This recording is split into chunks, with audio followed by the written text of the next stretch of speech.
Separate but not equal, the story of Ruby Bridges and her fight for rights.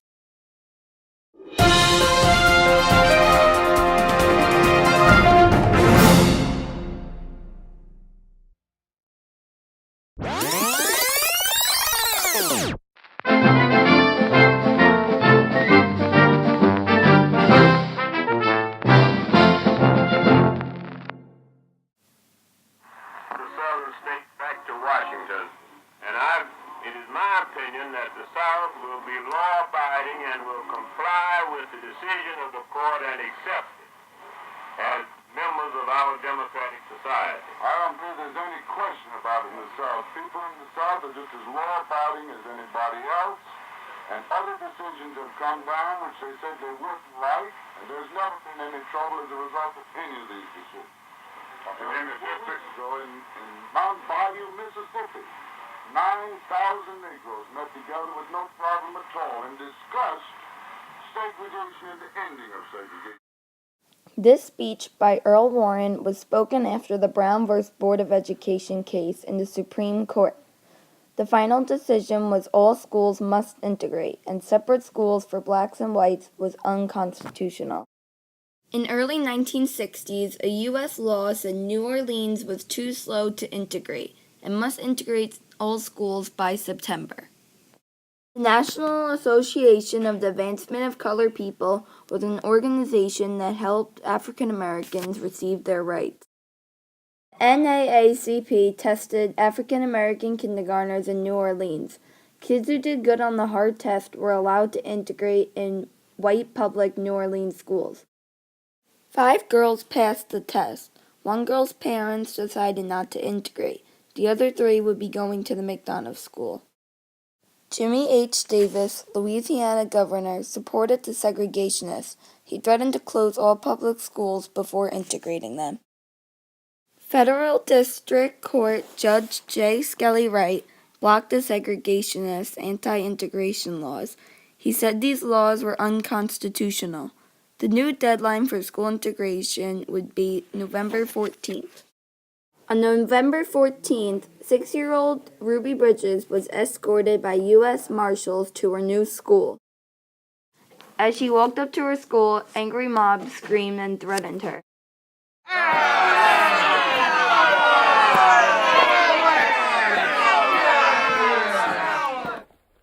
The U.S. Marshals surrounded her to protect her from the angry mob. Ruby did not get to do anything on her first day of school. Her and her mom sat in the principal's office and watched as angry parents ran in and took their children out of the classroom. The police had to hold the angry mob back.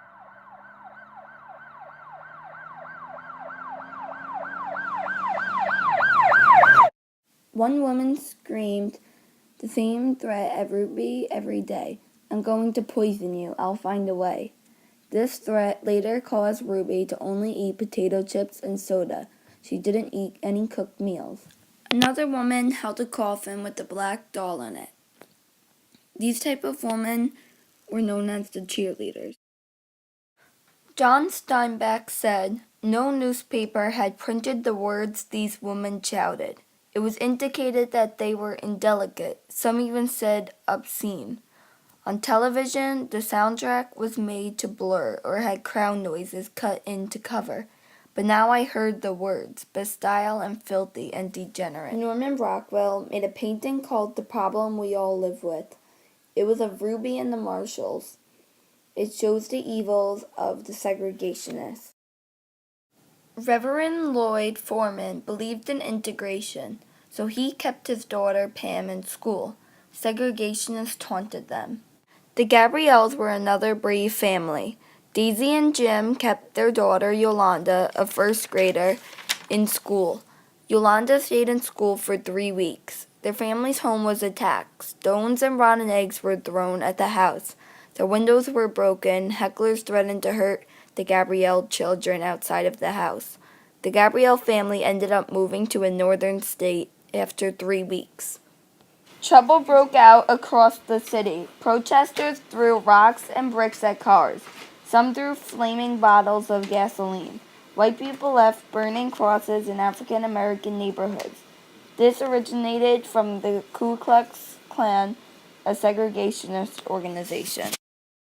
When the week-long Thanksgiving break came around, City School Superintendent James F. Redmond made it clear that school integration would still continue after the break. The segregationists were still there when Ruby returned to school. On December 8th, the attendance at William Frantz Elementary School was 18, although they were kept away from Ruby. Neighbors helped Ruby and her family. At night, they watched the house to make sure the segregationists weren't there. They babysat or helped Ruby in the morning. Men from the community also walked behind the marshal's car to protect her. Another neighbor gave Ruby's dad a house painting job. John F. Kennedy fought for civil rights. Whether we are going to treat our fellow Americans as we want to be treated. If an American, because his skin is dark, cannot eat lunch in a restaurant open to the public, if he cannot send his children to the best public school available, if he cannot vote for the public officials who represent him, if, in short, he cannot enjoy the full and free life which all of us want, then who among us would be content? Barbara Henry, Ruby's teacher, was the only one in the school who was not racist. The principal was a prejudiced woman.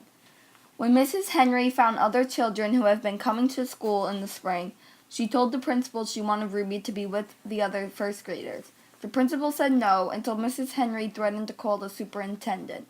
The principal eventually said yes, but the other teachers did not want to teach Ruby, so Mrs. Henry had the other children come to her class for a part of each day.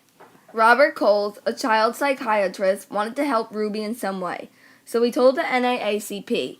He had sessions with Ruby Bridges and had her draw pictures with crayons. He was able to see what she was feeling through these pictures.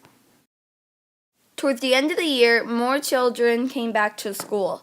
Ruby still did not understand racism until a boy said a rude comment to her. The principal disliked Ruby so much, she wanted to change Ruby's grades to make them lower. She said Ruby received so much individual attention that her grades were not fair. At the end of the year, the protesters died down. The marshals disappeared. A taxi driver drove Ruby instead. And then second grade came and there was no one. Ruby had a new teacher, and this time a bunch of kids were there, a few African Americans too. That was the story of Ruby Bridges' life and her protest against African Americans' segregation.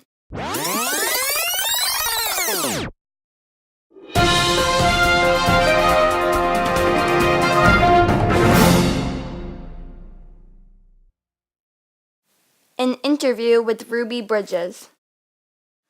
You must have been afraid as you walked to school through a mob of angry people shouting at you. Were you aware of the danger? How did you overcome your fear? I was never really afraid because I wasn't quite sure what was going on at the time. It seemed like Mardi Gras because in New Orleans I'm accustomed to Mardi Gras.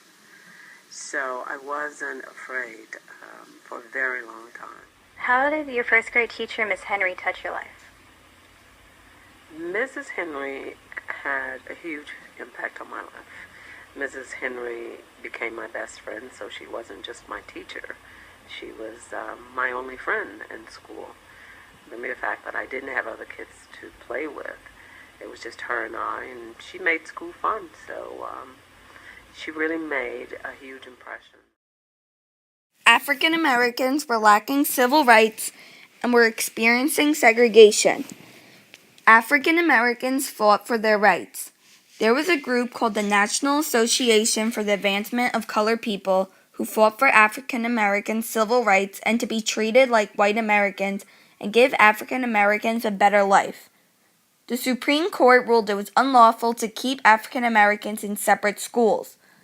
So the NAACP gave kindergartners a test to take, and Ruby Bridges passed, so she was allowed to integrate into a white school in first grade.